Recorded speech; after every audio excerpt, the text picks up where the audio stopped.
Hey, alright everyone, welcome back. So here we are, week 3 of our 21-day lifestyle challenge. So, what we're going to start with first and foremost is the stages of healing. Alright? Stages of healing. So what exactly am I talking about with the stages of healing? Anyone have a slip, fall, or crash? Right? Anyone ever have questions as far as should I use cold for this, heat for this? Alright, what should I ice? What should I heat? What should I, alright, so this is what I want you all to understand. Is basically, healing takes time. Alright? So what I have here is a very simple diagram of this right here, folks, is healthy tissue. Alright? If you were to look under healthy tissue under a microscope, there would be basically a pattern to it. Alright? It would look somewhat, smooth. Alright? We have slips, we have falls, we have crashes, we have birth traumas, we have being a kid, we have falls down the the playground, etc., etc. Everyone get the point? We have crashes. Crashes happen, right? So when you have an injury, everyone get you disturb those tissues.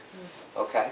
So what happens is most people do pretty good when they have a major injury in the first 3 months. Okay? But what happens is after 3 months, once the pain goes away, you still have to remodel that tissue. But once the pain goes away, the problem's away, right folks? But really, whenever you have an acute injury, the body is going to heal for a minimum of a year. Alright? So that's why when someone enters the office, minimally I need to work with them for say 3 months. Alright? And that's just their first initial phase of care. And then I see people's benefits going on into their second year, into their third year, because the spine, the connective tissues are continuing to remodel. And also the nerve system as a whole. So basically, whenever you have an injury, the body goes in and it's going to make what? A scar or a scab, right? Think about what happens when you cut your skin, right? So here you have your scab, all right? Your cellular scab.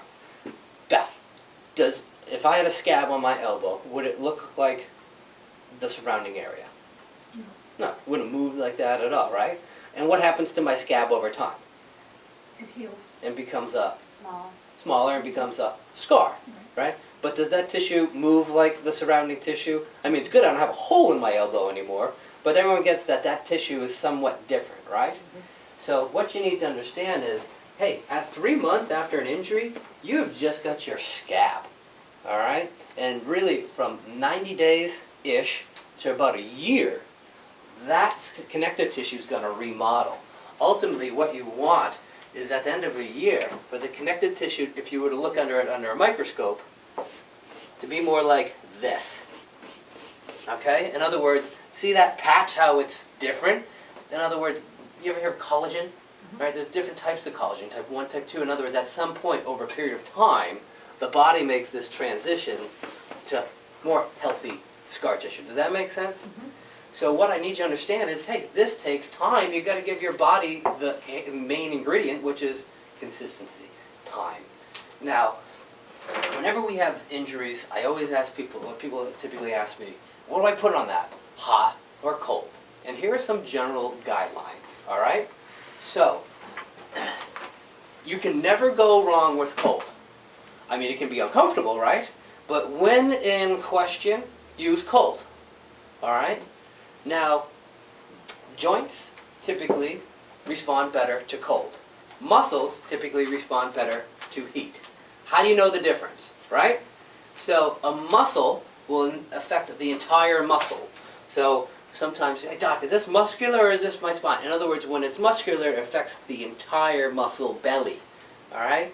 When it's associated with the joint, that's when it's a local knot. All right? I had to go to the dump with my father-in-law over the weekend. We were moving a couch, right? And he went to go pick the couch up because he's big. He's Paulie 9 knuckles, right? Guy has 9 knuckles. He's tough, right?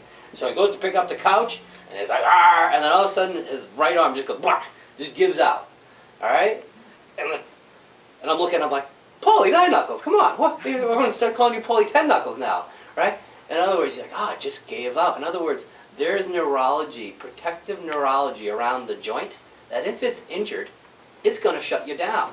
So in other words, some of you have had an injury in the low back, right, where you go to pick something up and you go, That is the joint, all right?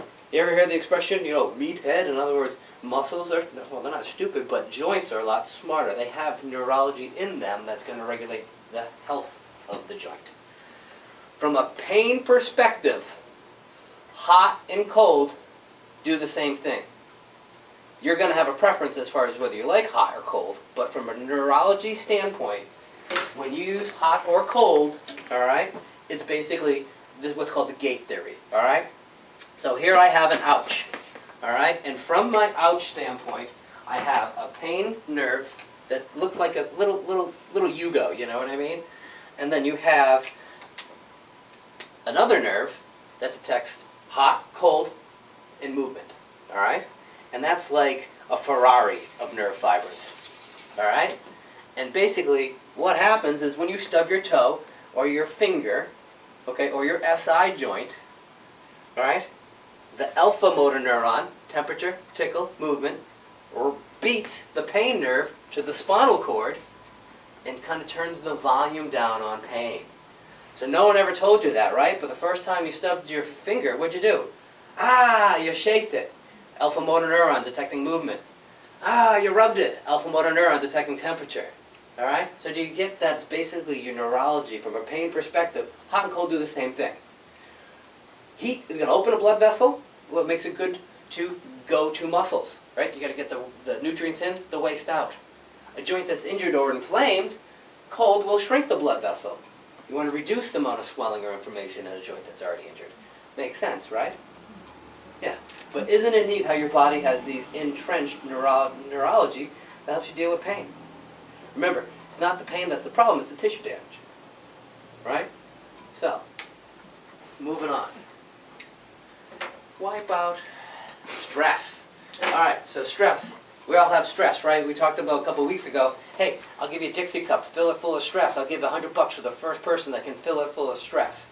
We all get the concept that, hey, you know what? Everyone has stress, but everyone gets the fact that some people do a better job of managing it than others.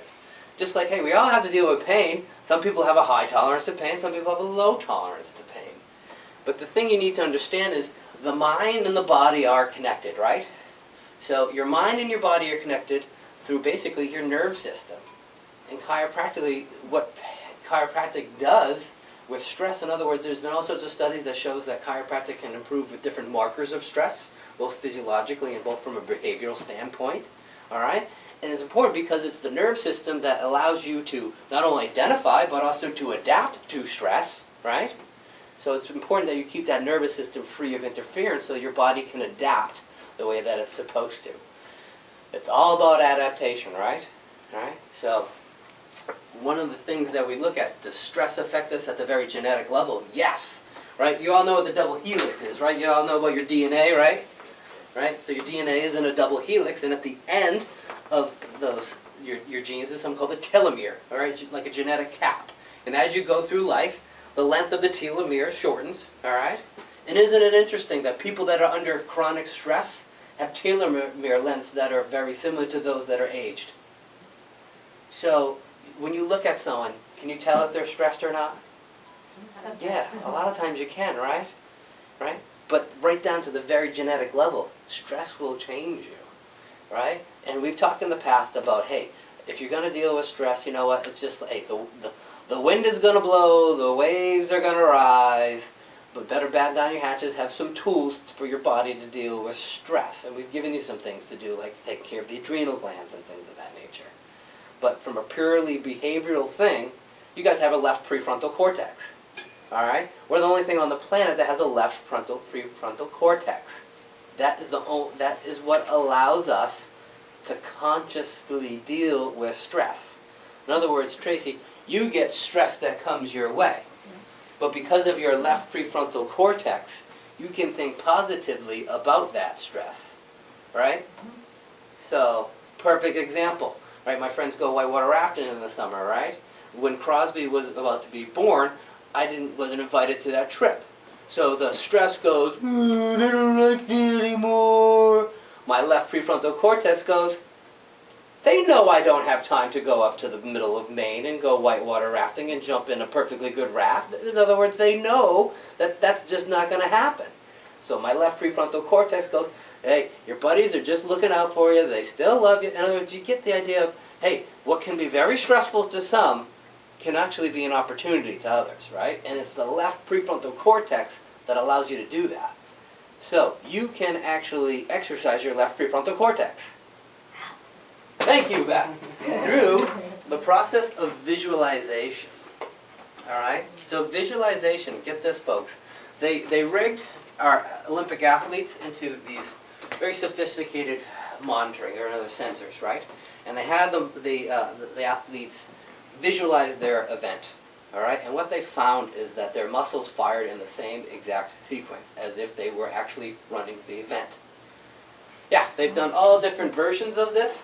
Group A literally practices putting. Group B visualizes the putt. They both do equally as well. Group A visualizes the free throw. Group B actually practices it. They both do pretty well. My wife's a doula. For those of you that don't know what a doula is, a birthing assistant.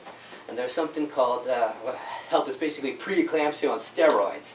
All right, and it's basically cervix is not going to dilate and the bump's going to need a C-section. So she worked with this individual client to, hey, visualize the cervix open. Visualize this. And don't you know it, they literally had to like run down the hallway to get the doctor, you know. So there are incredible things that visualization can do. You can either look at visualization like, yeah, that's nice, or you can really get into it. And there are many, many good things that come from that. So what do you want to do? You want to basically visualize what you want, all right? Only what you want. You don't have to think about how it's going to happen. That's not for you to figure out. All you need to do is visualize, hey, what do I want, right? And you got to do that routinely. Just like if you want bigger biceps, you got to do bicep exercises routinely, all right? So you got to visualize wanting the same thing. You can't visualize, oh yeah, but I want that this way, or that way. In other words, keep it consistent. And most importantly, put some emotion behind it. In other words, the brain cannot distinguish between what's vividly imagined and what is real, right? So basically, you want to put emotion into your visualizations. For me, I need the image to be moving, and I need it to have color. That works great for me. Also, if I engage my senses, in other words, one of the first things I do in the day is I visualize my day. All right, I visualize walking into the office. All right, and in that office, there's a smell my office has, right, or a scent, a lovely scent. In other words, I envision the light being a certain way, a little bit brighter than what it really is. In other words, I use all my senses, everything's moving, and I have the emotion of that. All right, and I envision my day going perfectly. All right. In other words, right now, I bet you guys can all think of something that stresses you out on almost a daily basis, right? So visualize yourself in that stressful event. Visualize yourself doing the right things. Visualize yourself, whatever that stressful event is, imagine that person being more receptive to your feedback, right? In other words, play with this. It will make a difference, all right? So, staying asleep.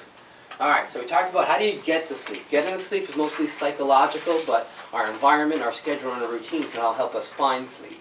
When it comes to staying asleep, well, that comes down to two things. Do you have the right sleeping surface? And are you sleeping in the right position? Right? So, when we talk about finding the right mattress, ladies and gentlemen, just go to Jordan's, all right? They don't pay me to say that, but basically Jordan's, I've done the secret shopper thing. Jordan's is pretty good. But you need to ask what you want for it. You're going to basically go in, I recommend during the weekday, not on the weekend, right, because they're commissioned, all right? So you're going to go in, and you're going to bring your spouse, right? And you're going to say, we are finding a bed, all right? I want you to map both my spouse and me. And based off our individual pressure points, I want you to find us 3 beds in fairly different price ranges. Then I want you to give us each 10 minutes to lay on each of these beds, and we'll come talk to you when we're done, and if we decide that we want to buy a bed. All right? You got to understand that the guy or girl on the other end is working commission. That's how they feed their family, right? And if they just know what you want, that takes out a whole that just frees their mind up a little bit. So tell them what you want to do, tell them how you're going to do it, and tell them, hey, I'll get with you in a second. And if you do those things, you're going to find the right mattress, not only for you, but also for your spouse, right? Because the right mattress is not based off of you or your spouse, it's the interplay between the two, right? Because some of your spouses may have completely different body types, right? So isn't that going to affect your sleeping surface? Yeah. Yeah, so bring them along, all right? Is that our homework? It may be. So, the other thing that you're going to need to do is watch your sleeping posture. Do you have any stomach sleepers? Not anymore. Thank you. All right, so we know that we can't sleep on your stomach, okay, because why? Well, there's a number of reasons. One, the discs don't like it when you rotate. Two, the vertebral arteries that go up the top 6 vertebrae in your neck, they don't like that either because they do supply to your brain, and if you turn it to the side, you're going to include about 50% of that, right? You have additional joints in the neck called uncovertebral joints. When you turn your head to the side, you compress and make those joints arthritic. All right, so you're not allowed to sleep on your stomach, but you can sleep on your side or on your back. So here are your guidelines. Your back sleepers, really, you just need a good old pillow, all right? And basically, you want to protect these curves in your spine, the curve in the neck and the forward curve in the low back. So basically, your landmarks for some back sleepers are, does my ear line up with my shoulder? So if I'm laying on my back and my ear is up here, my pillow's too big. You get that, right? Right? If I'm laying on my back and my head is here, that's not good for the ligaments in the front. Right? So we want that ear balanced right over the seam in your shoulder. Right? More often than not, if we order a pillow for you, many times it's a kid's pillow. Now for those of you that have lower back issues, putting a pillow underneath your knees is not a bad idea. So here's my buddy Bob. He looks like he's passed out, but he's actually demonstrating good sleeping posture. And again, you can see his ear is lined up right over his shoulder. Again, thin towel doesn't need to be, if you're sleeping on 2 pillows, probably not a good idea. All right? And see how he's got a little bit of a blanket underneath his knees. So again, pillow too high, stretch the ligaments in the back. Pillow too low, ligaments in the front, you want it just right. Side sleepers is a little bit different. You need to know where your nose is, and you need to know where your belly button is. You need a good mattress, but also a good pillow. All right? Back sleepers, you get it easy. All you need is a good pillow. All right? Side sleepers, you need both. So, what are your landmarks? Your nose and your belly button have to line up. Now, this is a big consideration. How many of you wake up with numbness in the hands? Right? So, you understand that basically you have a heart here, right? And then major arteries go up to both the right and to the left. So, if I go home and I sleep like this, what am I doing to my arteries in my shoulder? Yeah, not so good, right? So ideally, when you're sleeping on your side, you want your shoulder put down and forward. All right, and if I was laying on my right side, even tuck your hand into your armpit. Or you can hold onto a body pillow. All right? In other words, and everyone understand that my nose and my belly button are lined up. Pillow too small, pillow too big. All right? So remember, you got lots of arteries in the shoulder. You also got things like bursas. All right? So remember, you got nerves going down there too. So you want to protect all those things. Shoulder down and forward and in. All right? Now, when we talk about our hips, you guys know what bursas are, right? They're like jelly beans within. In other words, a bursa is basically a shock absorber within your body. It prevents tendons from bumping into one another or from things sliding back and forth on one another. You have them in your knees? You have them in your knees, you have them in your joints. Basically, you have them over any bony protuberance on your body, except for your nose. You don't have them on your nose, right? But if you're spending if females have a little bit wider hips, right? Okay. So what happens if you're sleeping on your side? You have wider hips and you have shoulders. Who's taking the brunt of that? The hip, right? So that's why my buddy here, again, he's sleeping with his arm up but not underneath it, right? His shoulder is down and forward. I like my elbow a little tighter to my trunk, but that's not bad. All right? He's got a very subtle bend in his knee and a pillow in between. See how if he brought his knees up too high, he would flatten the lower back curve. But he's got it no more than a 45-degree angle there. All right? So he's properly supported. He sleeps like a baby all night. All right? So again, what happens is if we're not properly supported when we sleep, the body wakes you up in the middle of the night with a leg that's not working, or a hand that's not working, or a headache. All right? The body's saying, hey, I need blood supply, nerve supply, I need movement. All right? So if you properly support your body, your structure, as you sleep, that's a good thing. Again, just an animation. Here's a picture of the neck. So when the neck's not properly supported, see how it breaks down, we turn that curve into a piston, and then when that happens, the biomechanics are broken. It starts to function like a piston, not a spring, so that's why you see the breakdown is at the bottom. You know, those vertebrae are the same age as those. These were not in alignment, those were. That's the difference. So again, protect that spine as you sleep. All right, complete workout. All right, when we talk about a complete workout, we're talking about what you do before your workout, what you're doing during your workout, and what you're doing after your workout. So, who can I pick on? Beth, what do you want to eat before your workout? Breakfast about an hour before. Yep. Say if you're going to work out at night. All right, what would you eat? Would you have carbohydrate? Would you have fat? Would you have protein? Protein. You would have protein. Good. Why? Because your body, your muscles need it to be able to withstand the endurance of your workout. Who would want carbohydrate?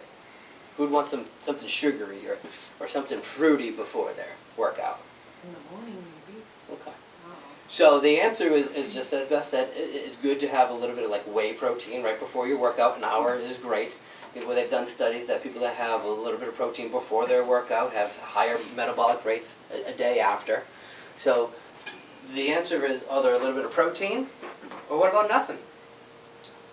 Yeah, nothing is okay too. In other words, it is okay to work out on an empty stomach, you won't die. Okay? But when you work out on an empty stomach, that's a concept called intermittent fasting. All right? So in other words, I go to bed, I go to home at night, I have my dinner. Right? I get done dinner around 6:37. I don't eat until I wake up in the morning, I go work out. After my workout, then I go eat. That's something called intermittent fasting, where I'm not eating for a good 8 hours at least, okay? That's okay. That's hard to do if you're not trained to do it, but that is going to train my body to upregulate my fat enzymes. In other words, my body's going to become more efficient at burning fat. All right? If you ever go to Mark's Daily Apple, and he talks a lot about becoming a fat-burning beast. In other words, people that don't need to eat all the time. In other words, that's okay too. So I would either have nothing or a little bit of protein. All right? So, if you have carbs or sugar, your insulin's going to spike, which will do what to your other hormones? Right? It's going to make your growth hormone not happen, which is what you need. All right? And it's basically going to spike your blood sugar, then crash it. So it's going to cause a quick little burst, but right around half an hour, you're toast. All right? So, now that you have a nice little protein before your workout, you're going to work out. So what are you going to do first? So some of you know the answer to this and some of you don't. So, actually Tracy, I'm going to pick on you. So, what do you do first? You do your weights or your cardio? I would guess cardio. Ah, well, it's a trick question. You do your core training first, right? So you go into the gym, you do a little bit of a warm-up, and you're going to do your core training first because that protects your spine, your nerve system, and that's the most important, right? Yeah, all right. So after you've done your warm-up, after you've done your core training, you got to make the decision. Do I do weights or do I cardio? Right? Get this. So, you guys see this? Can you see this at all? So, you have your cardiovascular system and you have your muscle system. Muscles like to burn what? They like carbs, right? Cardiovascular, they can use both. All right? Because if your heart muscle can't break down food for energy, you're dead. All right? If your muscle can't break down food for energy, you're sluggish. So see how that's important that your heart muscle can do both? So, what am I going to do? I'm going to go into the gym, right? And I'm going to do my weights first. Okay? Tracy, because I'm giving the muscle what it needs to do. Okay? So, then, when I do cardio second, what's left? Because I've already used my carbs for my muscles. Does that make sense? Yeah. Versus if I did cardio first, right? What happens? You could use both. So what if your intensity was such that you burned all your carbohydrate, and then you went over to the weight room to do your weights, but you just burned the fuel that the muscle wants to... You get it? Mm-hmm. There's a second thing, too. Your body releases something called catecholamines. All right? Catecholamines make you burn fat. All right? So basically so if you go and you're doing your weights, takes you what, about a half hour, right? Then after your half hour, you step on the treadmill at minute 0, your catecholamines are high, so you're really, really burning fat. First, if I do my cardio first, right, and I stop at 30, right, at 20 minutes my body just went into fat burning mode. So I get 10 minutes of fat burning mode, and then I'm off to my weights. Alright, so in other words, do you get that if you do your weights first, you're maximizing your weights because, hey, that's what the muscle wants to use, but at the same time, you're also allowing your body to burn fat because you built in that half-hour time period. Also, there's a nice important thing called the cool down, especially if you experience a lot of soreness after exercise. Walk the last 5 minutes of your routine, allow the lactic acid to get back to the heart. How many repetitions do I do? Alright? If your goal is to tone, 12 to 15. If your goal is to get mass, think of 8 to 10. If it's somewhere in the middle, think of 10 to 12. Alright? So here am I. I'm big and bulky. I'm going to the gym. I'm 8 to 10. I'm mean and lean. I'm running a marathon, 12 to 15. I'm somewhere in the middle, 10 to 12. Alright? So those are your ranges. 8 to 10, 10 to 12, 12 to 15. Alright? How do you know if you're working hard enough? So here's a big thing. You go and you spend all this time and energy working out, but you don't hit that intensity. We talked about how intensity is key to getting your growth hormone and things of that nature, right? So remember your ranges, right? What are they? 8 to 10, 11 to 12, 12 to 15. Alright, so I want to tone. So I'm in 12 to 15. And I'm doing a bench press. If I can get 16 repetitions, it's too light. If I can't get to 12, it's too heavy. In other words, you want to get that stickiness or that failure in those ranges. Alright, so in other words, you're adapting how much weight you use to hit failure somewhere within those ranges. Alright, you can change how much weight you're using on different sets. So here I am, I'm doing a circuit, I'm doing a bench press, I'm doing a row, and I'm doing a squat, and I just used 100 pounds on all of that. Woo, I'm tired because I just started doing this. Set 2, I'm going to use 50 pounds for the bench press. 50 pounds. So, you know, I'm cutting my weight because I'm exhausted. And then my squat. 3 weeks down the road, I'm not going to cut my weights because I'm now stronger. That makes sense? So you've got to challenge yourself in order for your workout to be complete. What about after your workout? Well, it's no different than what you eat before your workout. Remember, your body is mobilizing fat from your belly and carbs from your liver into your muscles because you just taxed your muscles. You've used the fuel in the muscle. The body's trying to refuel that muscle. So if you give it carb, it's going to go, thank you. I don't need to do that. I don't need to relocate my resources. So basically, insulin release, which comes from carbs, after a workout will reduce your body's release of human growth hormone. Bummer.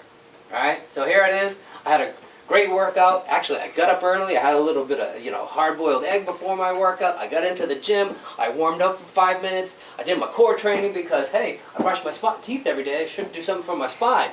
Then I got into my workout. I did my weights. I did my cardio. I did my cool down. I'm awesome because I just had this awesome workout. Let me go get a sugary Gatorade. Are you kidding me? Right? So that's when you really want your protein. 1 hour before and 2 hours after is the ideal time to get your protein. There's this 2-hour window. You finish working out at 10, by 12 you better get that protein in you. Right? It's going to stimulate basically the repair and pathways. Alright? It's a very short window. So again, human growth hormone is needed for muscle repair, development, and fat burning.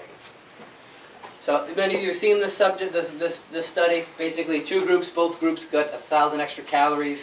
One was of all fat, one was all carbohydrate, one was all protein. They both gained weight because they're both overfed. The group that had extra calories from carbs lost muscle, about 1.5 pounds. The group that had extra calories from protein gained 6.3 pounds of metabolically active muscle. They did this, so in other words, this person toasted their workout, this one didn't. So it's important.